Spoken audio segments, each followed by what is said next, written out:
bit political in order to hear the speakers, and I do appreciate that. Again, I'd like to thank you for coming. This is quite a way to kick off our 50th breakfast meeting. I don't know if this is some sort of waiting to go or whatever, but it's really an accomplishment. And I want to thank all the members and all of the great guest speakers that we've had throughout the years, now having made it all here. And just an example, we here for 50 meetings is quite a testament to you guys and to all our great speakers. Also, I wish we could give a hand to NCRO, the staff, the wait staff.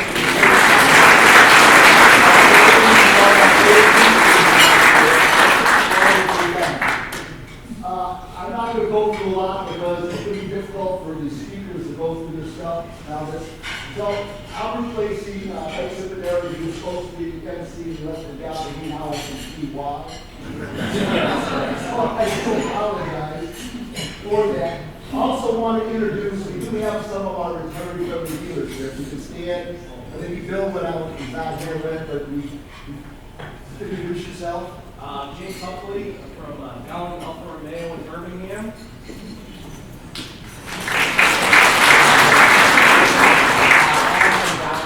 Roseville, and congratulations on 50 years of talking.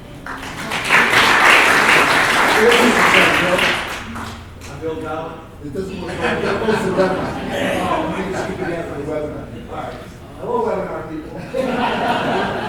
I'm Bill Gallon from Gallon Alpha. So thank you very much for inviting me.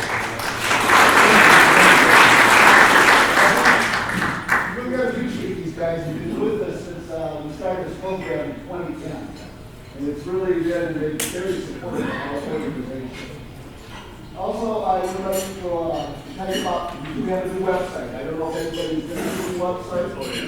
I think it's much better. It's a great improvement. I'd like to thank the team that put the website together. Dale Cook, Rick Goldie, I was on the team, Cassie Deal, there was Rich Brown, there were a couple other people, Brian Hara, Bob Meyer. And then the web developer, Jacqueline Robinson Lawson. She's a fabulous person to work with. She's based out of Atlanta. She's a wonderful person and help us formulate the website. If you haven't been there, go check it out, go look at it. We have it. It's very modern, very up to date, and very much more easier to use than the old website. Let's go through the agenda, Dale. If we can put the agenda up there. I'll go back what I think. Stop. Great question.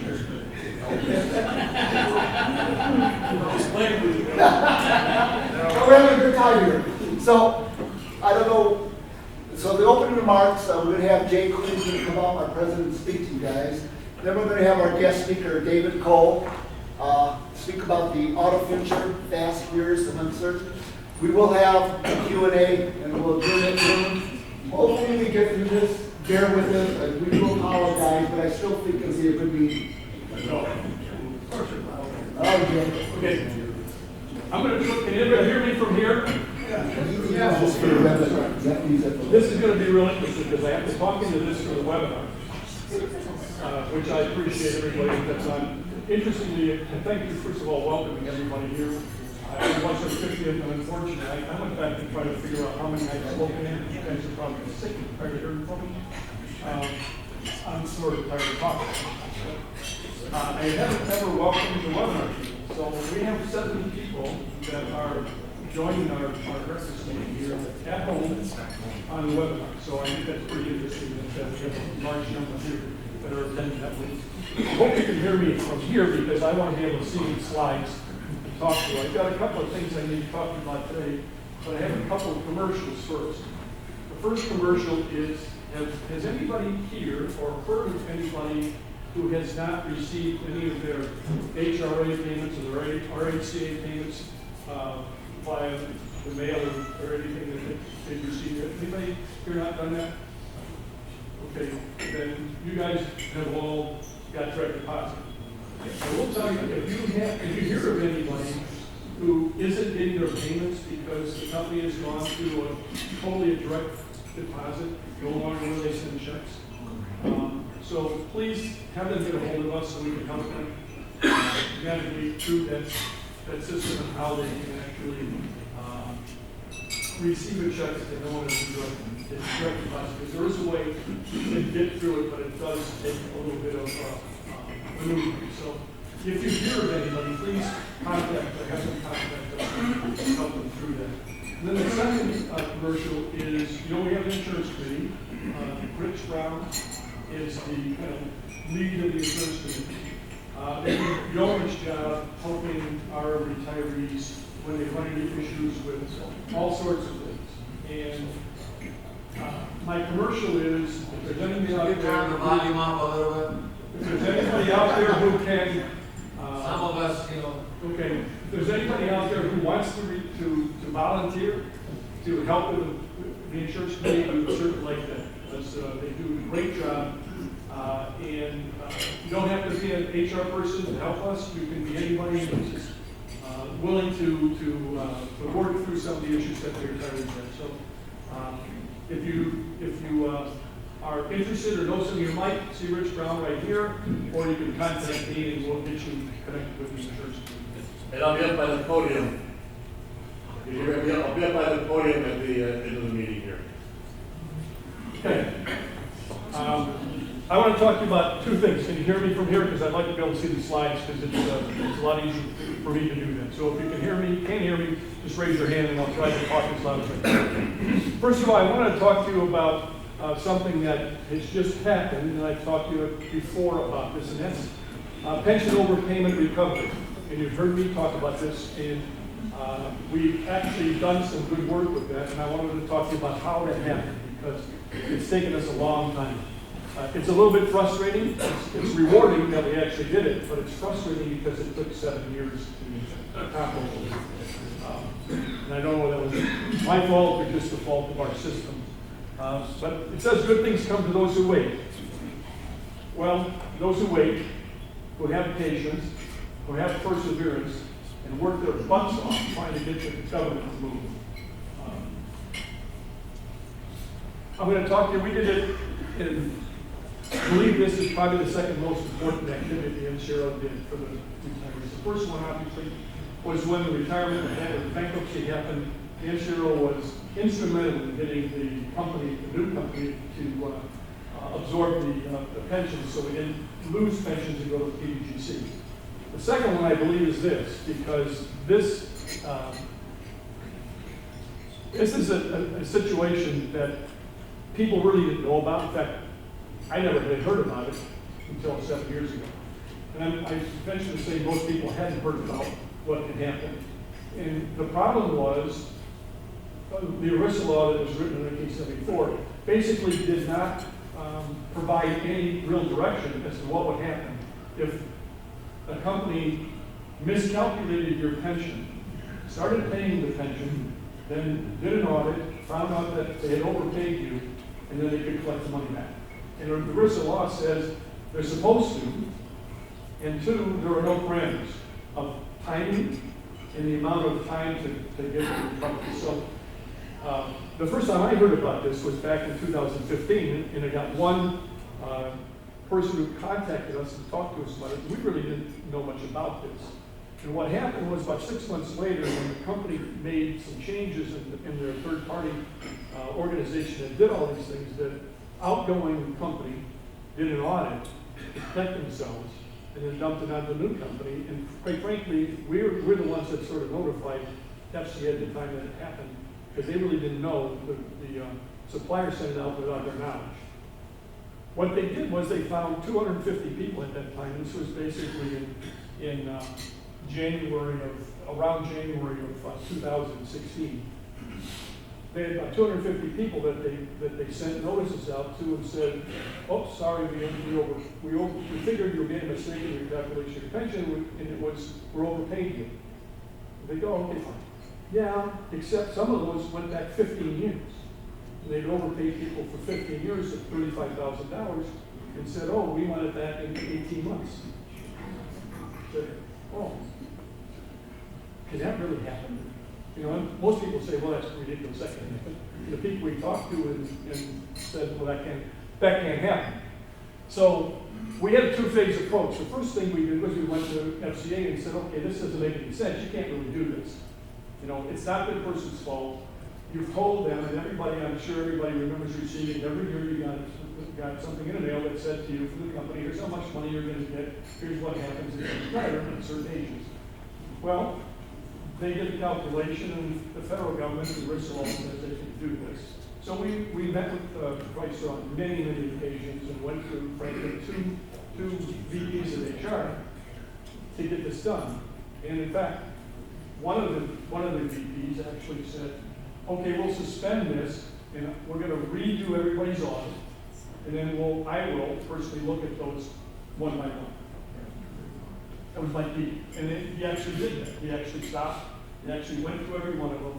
And I'll give you a quick story about one of them. One of them guys was what had contacted us. He was one of the individuals who had been being paid for 15 years, overpaid for 15 years. It was about $35,000. They redid his. I got an email from him, and he said, wow, I just got a call from HR, and he said, not only was I not overpaid, in fact, I was underpaid. They're raising my pension, and I'm getting a substantial check for what I know, it seems funny, and I went to Mike, and Mike was there, I went to Mike, and I said, Mike, you would think I would be happy about that. So I'm totally not happy with that. Because now I really don't know if you guys know what you're doing. So it didn't make me feel happy. Anyway, long story short, at the company decided, and I assumed that they were going to do this because I'm sure the attorney said, we can't, this is what the law is, we don't want to stop because we have all these issues, and I'm sure the attorneys told them, no, we're going to continue to do it. Just stand up at the podium. It's okay. This way folks can see you too. Those don't, that doesn't work. Just Okay. Just talk. Yeah, but it makes me harder. Can you hear me now in the back still? Okay.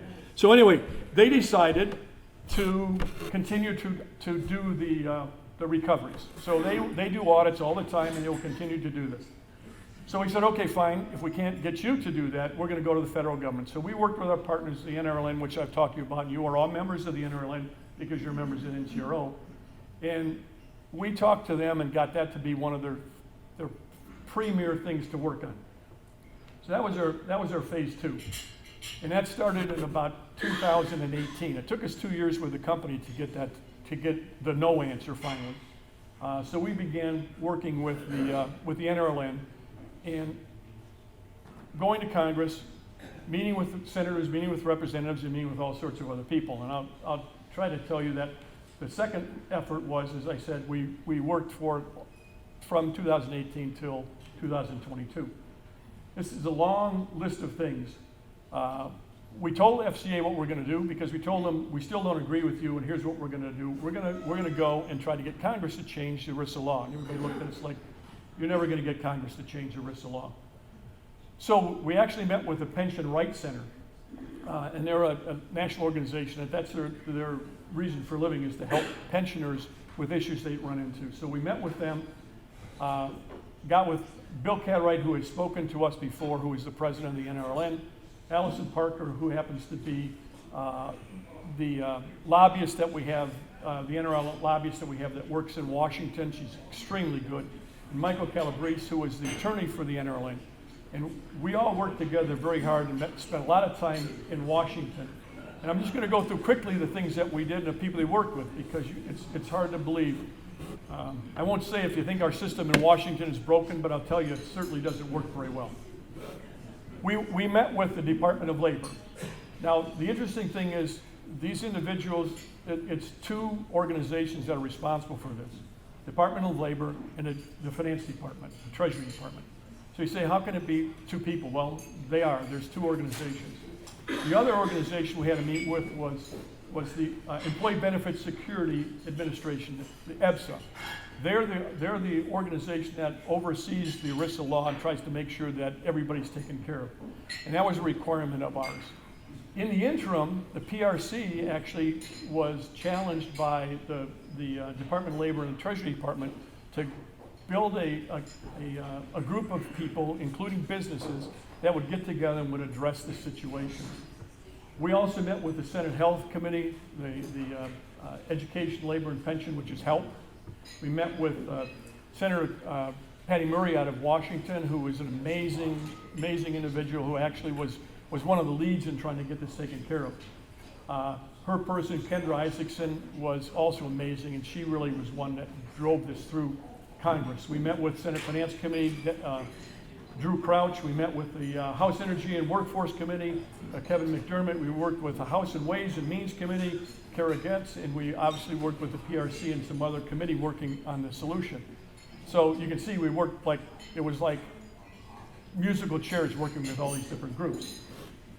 Our proposal was to eliminate any kind of recovery from an organization to the pensioner. That's how we started with it. We thought that, frankly, it was their responsibility. Working with all these committees and whatever, we weren't able to get that taken care of, but we were able to get legislative language that everybody could agree to. And what that was 3-year look back, which meant that an organization, if they did an audit, they had to do it within 3 years of the first time a pensioner received the overpayment.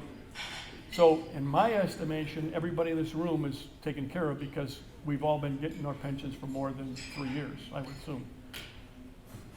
The big issue was, okay, 3 years, you say, okay, that's fine, but the onus was on the company to find it out within 3 years. You say, okay, fine, they might do that, but what we were really trying to do to help a pensioner was they had to collect over 10 years. Remember, some of them, and in fact, at one point, AT&T did this, and there were people that they had charged back $100,000, and they wanted it immediately, and if they said you don't pay us immediately, we were going to take you to court and have creditors come and get the money from you. So now there's a 10-year payback, so they can only look back 3 years, but they will collect only over 10.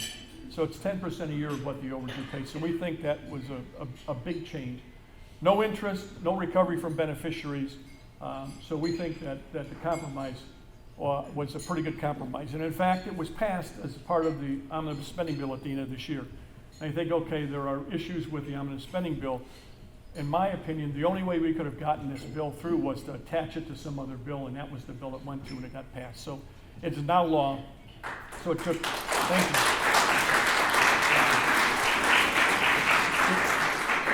I don't say that for any accolades. I just say that is the NCRO working on your behalf, using every possible thing we could try to garner to do some things to protect our members. So we think we now have something that's pretty good.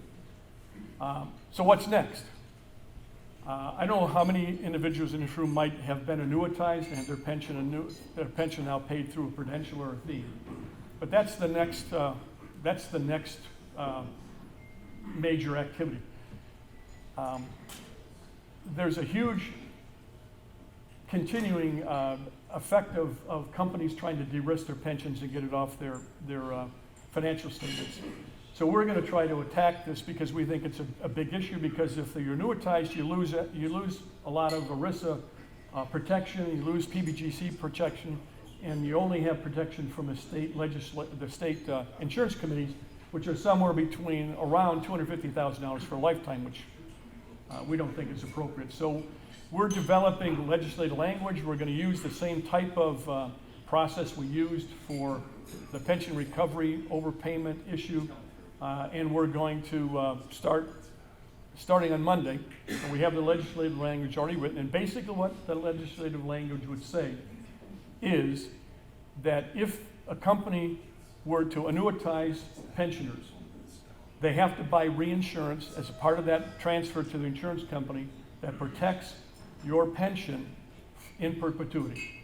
It can't go down, it can't be lump summed, it can't be reduced, it can't go out of business, because there's insurance protection that would protect your pension just as if it would from a government perspective. We've run it up the flagpole. The PRC is very, very happy with it. We've got language that is done in conjunction with them, and we've already run it by some of the individuals that we did the other recovery issues, and we have some early on acceptance of what we're writing. So we're hopeful that it won't take as long as it took for the pension recovery.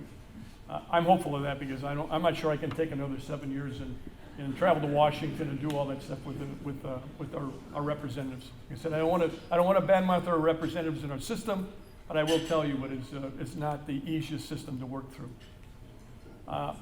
So for that, I want to just again tell you that NCRO is here working for you guys, trying to do everything we do to protect your pension and benefits.